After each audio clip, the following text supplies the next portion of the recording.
They said no one survived a landing on Caladan 4. They said the atmosphere burned flesh and boiled metal.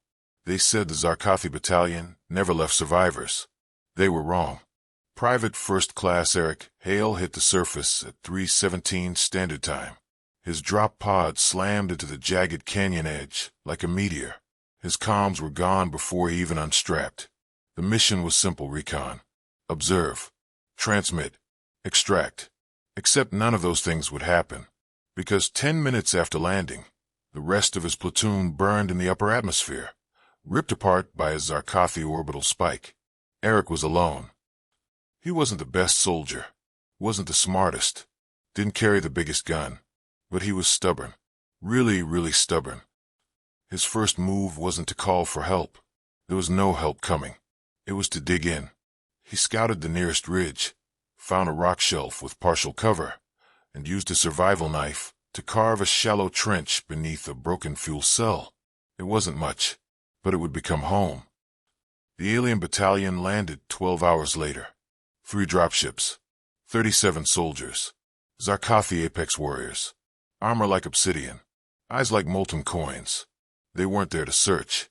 They were there to cleanse. Whatever was left of the human incursion, they would burn. But they didn't count on Eric Hale. He didn't fire first. He watched. He learned. And he waited. On the second night, he crept down into the canyon, stole rations from their supply drone, planted charges in a nearby rock shelf. And when the aliens came to investigate the missing supplies, he buried 10 of them in a landslide. By day 4, they knew they were being hunted by something. They searched the canyon, scanned the rocks, dropped seismic charges, but they didn't find him. Because Eric didn't run. He didn't move far. He let them come closer. He set traps from old drop pod wiring, used fuel gel to create fake thermal signatures, scattered his blood to draw in bio-trackers, then blew them apart. Every move was brutal. Every step cost him. But he wasn't trying to win.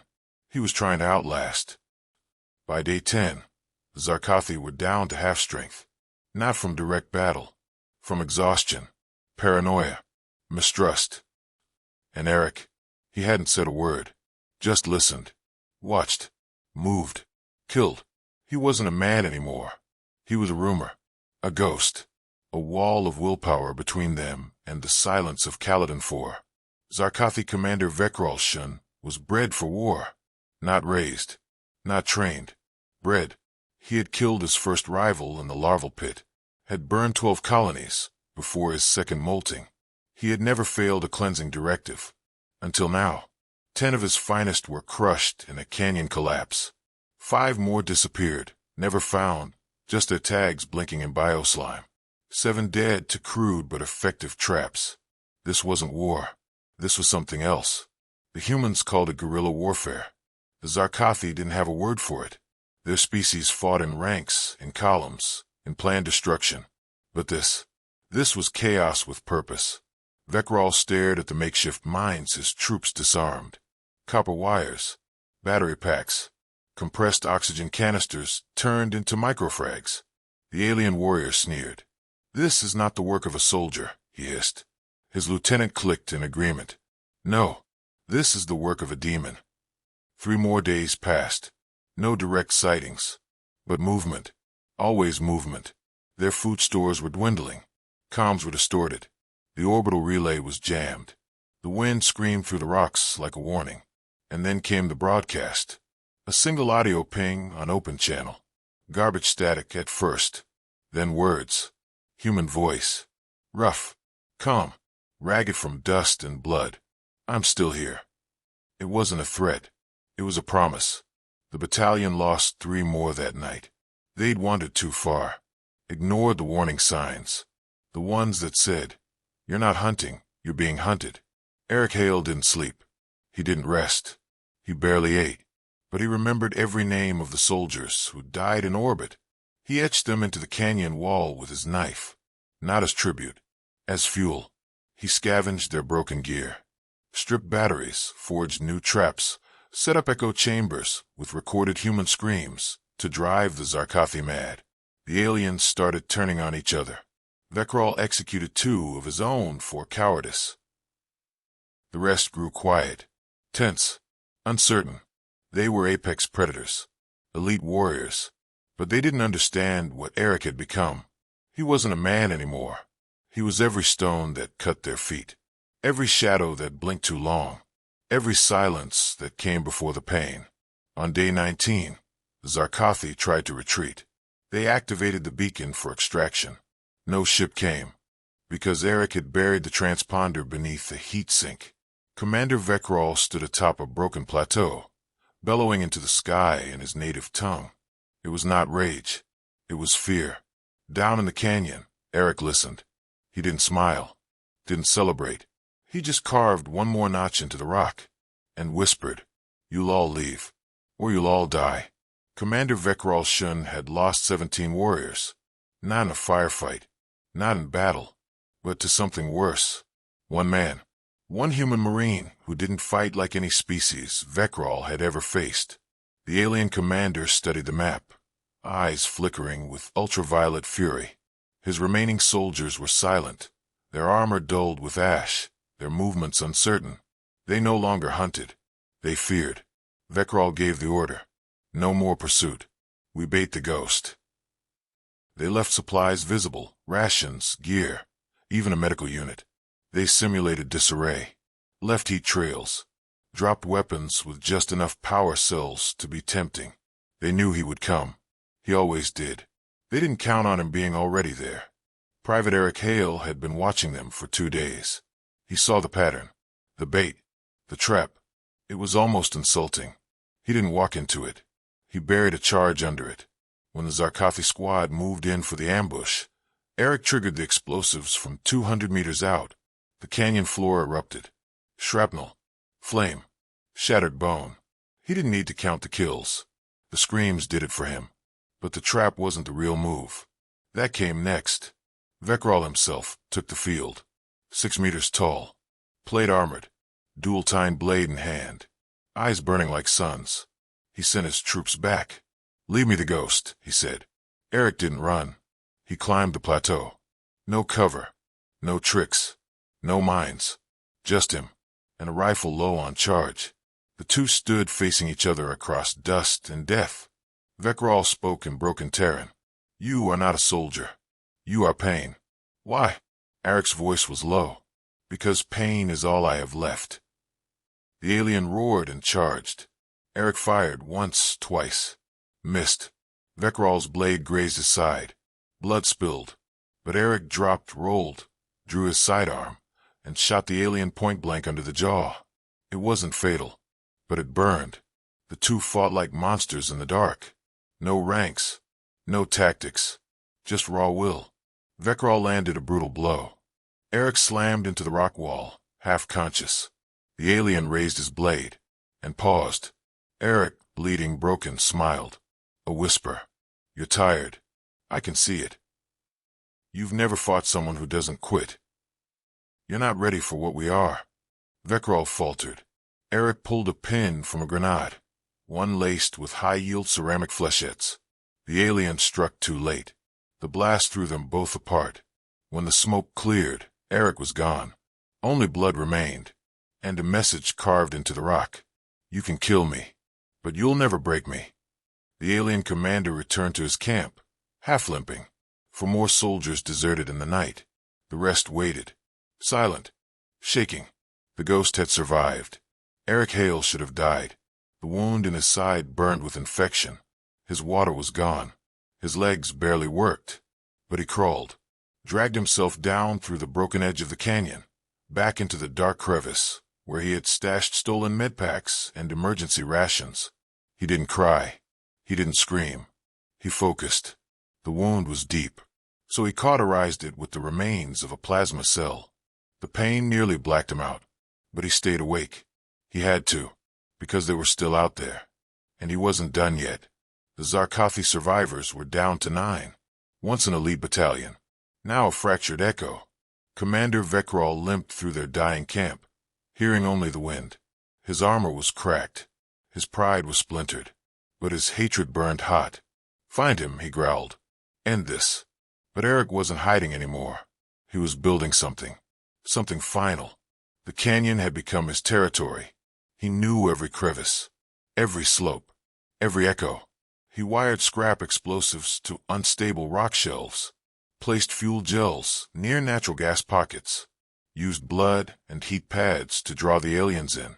The traps weren't meant to kill. They were meant to weaken, to divide. One patrol took a wrong step. A section of the cliff face collapsed, 3 Zarkathi crushed. Another stumbled into a fog pocket thick with chemical smoke and optical noise, ambushed by automated turrets made from salvaged human gear. 2 more gone. That left 4. For soldiers from an army of 37. And Eric, he was barely breathing, but he was moving. He found a ledge overlooking the remains of the Zarkathi landing zone, climbed there on bloodied knees, watched the last of them argue. Panic. Break formation. They weren't warriors anymore. They were prey. Vekral stood in the open. "Hail!" he roared in his deep, buzzing voice. "End this." The canyon echoed back the name like a curse. "Hail! Hail! Hail!" Eric's voice cracked over comms. Raspy. Dry. But still standing. "It ends when you leave. Or when none of you can." The final assault came at dusk. Vekral led the last charge up the canyon walls. But the walls didn't want them anymore. Charges exploded. Stones fell. Heat surged. The entire ridge collapsed, burying 2 of the remaining Zarkathi. One survivor ran into the mines Eric had planted on day 2. Detonated by motion, dust triggered. Gone. And Vekral. He reached the top. Found Eric waiting. Not with a gun. Not with a blade. Just standing. Bleeding. Eyes defiant. The alien roared, charging again. Eric didn't move. He knew this wasn't a fight. It was a decision. Vekral struck. And stopped. Just before impact. His arm dropped. He stepped back. And for the first time in his life, he surrendered. Dropped his weapon. Lowered his eyes. The last human had outlasted him. Not with strength. Not with weapons. But with endurance. Vekral broadcast a recall beacon on all channels. Called for evacuation. And this time, he left Goran Prime not as a conqueror, but as a witness. Eric Hale collapsed 10 seconds later. Alive. Still breathing. Still human. It took 3 days for the recovery ship to reach the surface. 3 days after the last Zarkathi signal flared. 3 days after the fighting ended. 3 days with no sound from Eric Hale. When the dropship finally broke through Caladan 4's sulfur skies and hovered over the shattered canyon, it found silence. Dust. Ash. Blood. And 1 blinking transponder. Buried beneath a broken ledge. The recovery team found Eric in a shallow cave just beyond the ridge. He'd crawled there after the final encounter. Rationed the last of his water. Used pieces of alien armor to trap warmth. He was unconscious. Breathing barely. Clutching a jagged rock in his right hand as if it were a rifle. His pulse thready but alive. He'd been alone for 27 days. Outnumbered. Outgunned. Against an elite alien battalion. And he'd won. The medics said he shouldn't have survived. The blood loss. The exposure. The sheer mental strain. He should have broken. Caved in. Laid down and waited for death. But he didn't. They brought him aboard the Resolute Dawn, orbiting high above Caladan's scarred surface. He spent a week in stasis. Another week in healing tanks. Then, awake but barely speaking, he watched the stars pass through reinforced glass and said only, "Did any of them make it?" The crew looked around, confused. "Sir," Eric repeated. "My squad. Anyone else survived the drop?" There was a long pause. Then someone told him the truth, and he just nodded. Afterward, he asked for their names. All 31.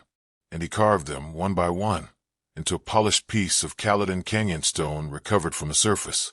He kept it beside his bed. The debriefings were long. The brass tried to label it. Tactical success.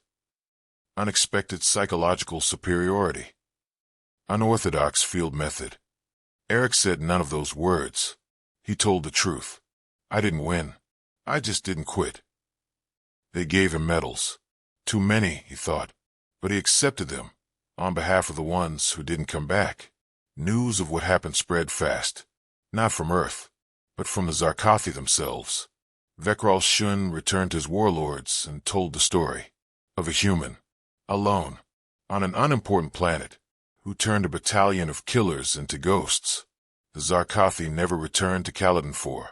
They marked it cursed. Not because of magic, but because of memory. The memory of a man who fought without backup, without a base, without hope, and still endured. They began to speak of the last wall. A title, a warning, a respect. If you push humanity into a corner, they said, expect them to become the last wall you'll ever face. Years later, when war came again, Eric was long retired, but recruits still studied his tactics, his maps, his silence. They played simulations called the Hail Protocol, and in every version, the outcome was the same. The human doesn't win because he's stronger. He wins because he never stops. Back on Earth, there's a monument, not a statue, just a wall of names. At the bottom, one sentence is etched in stone. This world stands because one man refused to fall. One man, 37 enemies, no backup, no surrender. Eric Hale didn't win with superior weapons. He didn't win with fancy tactics. He endured. If this story gave you chills, if it reminded you what humans are capable of when all hope is gone, then like, share, and subscribe for more epic HFY tales of human grit and glory. Drop a comment. Would you have survived the canyon? Or would you have become just another ghost? Remember, the galaxy may have power, but we have will.